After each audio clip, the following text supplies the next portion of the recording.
আসসালামু আলাইকুম প্রিয় দাখিল দশম শ্রেণীর পরীক্ষার্থী বন্ধুরা, এসএম গ্রেড চ্যানেলে তোমাদের স্বাগতম।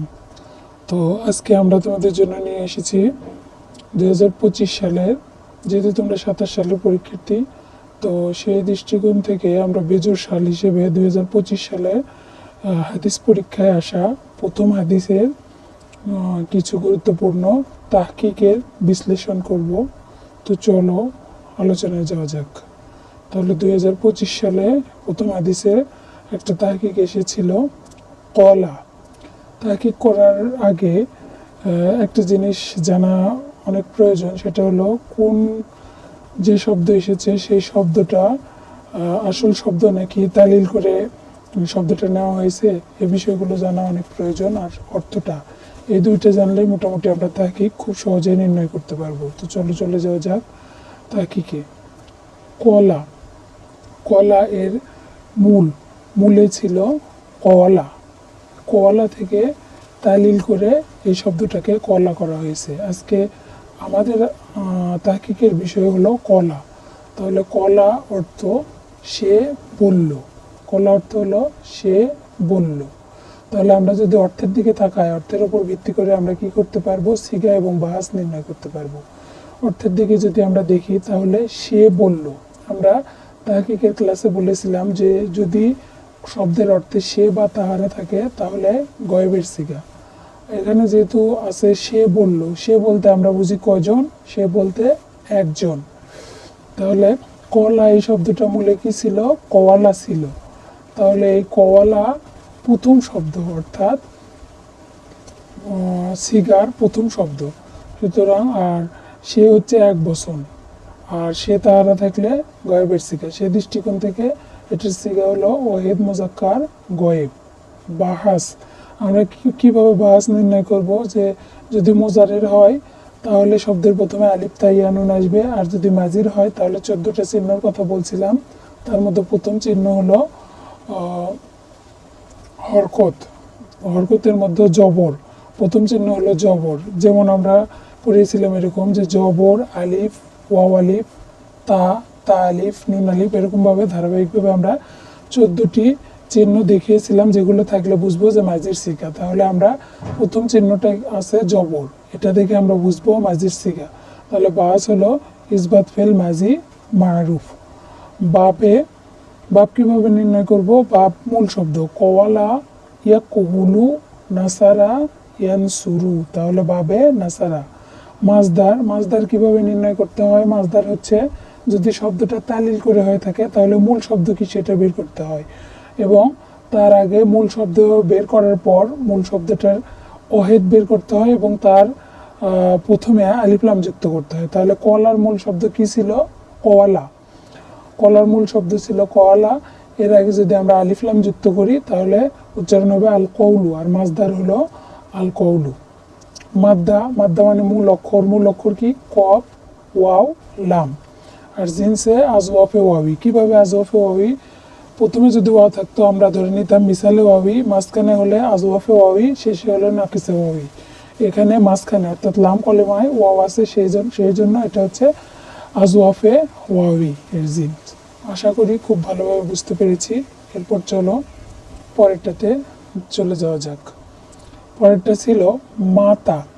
তাহলে আমরা এটা সর্বপ্রথম জানবো যে এই মাতা শব্দটার মানে মূল শব্দটা কি। মূল শব্দ হচ্ছে মাওয়াতা। আচ্ছা, অর্থে চলে যাই। অর্থ হলো সে মৃত্যুবরণ করলো। তাহলে আমরা সিগা কিভাবে নির্ণয় করব, সে মানে এক বচন, এক বচন মানে হচ্ছে ওয়াহিদ, আর সে তাহারা থাকলে গয়েবের সিগা। তাহলে আমরা কি বুঝবো যে এটা ওয়াহিদ মুজাক্কার গয়েবের সিগা। বাহাস, বাহাস কিভাবে নির্ণয়, এখানেও জবর আছে শব্দের শেষে। শব্দটা দেখতে হবে কয় অক্ষর বিশিষ্ট, 3 অক্ষর বিশিষ্ট, এবং মোজারের কোনো আলামত নেই, এবং শব্দের প্রথমে জবর আছে, শব্দের শেষে জবর আছে। আর এরকম শব্দের শেষে জবর থাকলে কি ধরে নেব, মাজির সিগা। তাহলে ইসবাত ফেল মাজি মারুফ।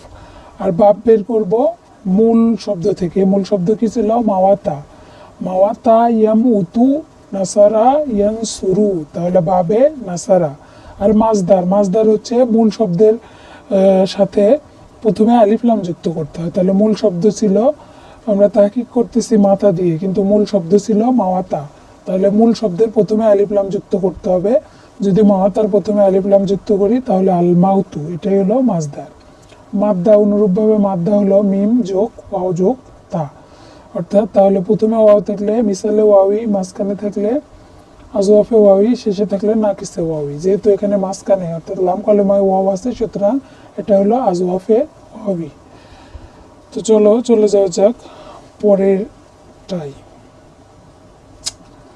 আচ্ছা, পরেরটার শব্দ হলো ইউসাল্লিমু।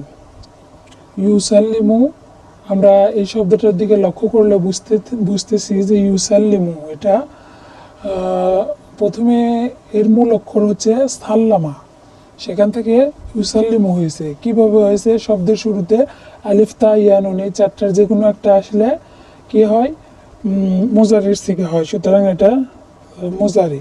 তাহলে ইউসাল্লিমু সর্বপ্রথম আমরা অর্থটা জানবো। অর্থ হচ্ছে সে সালাম দিবে, আর এর মূল শব্দ হচ্ছে সাল্লামা, সেখান থেকে মাঝির শব্দ সাল্লামা, মোজারি হচ্ছে ইউসাল্লিমু, সে সালাম দেবে। তাহলে কে সালাম দেবে? সে সালাম দেবে। সে হচ্ছে কয়জন? একজন।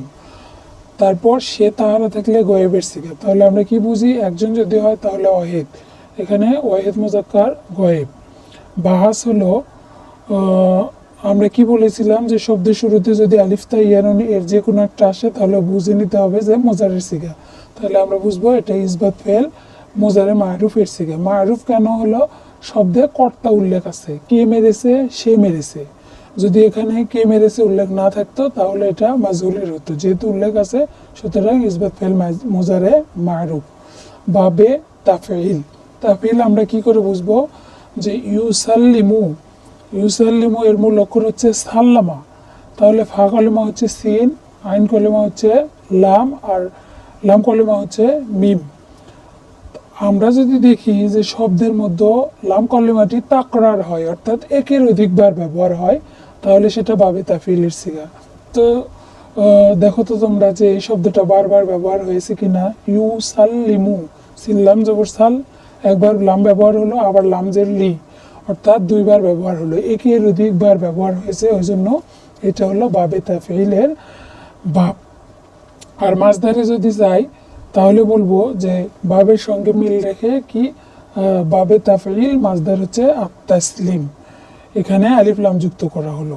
মাদ্দা হলো সিন লাম মিম, এটা হচ্ছে যে হরফে ইল্লাত থেকে মুক্ত, অর্থাৎ আলিফ ওয়াও ইয়া বা হামজা কোনোটাই নাই, সুতরাং এটা হলো জিনসে সহিহ। তো বন্ধুরা আজকে পর্যন্তই, আশা করি অনেক ভালোভাবে তোমরা বুঝতে পেরেছো।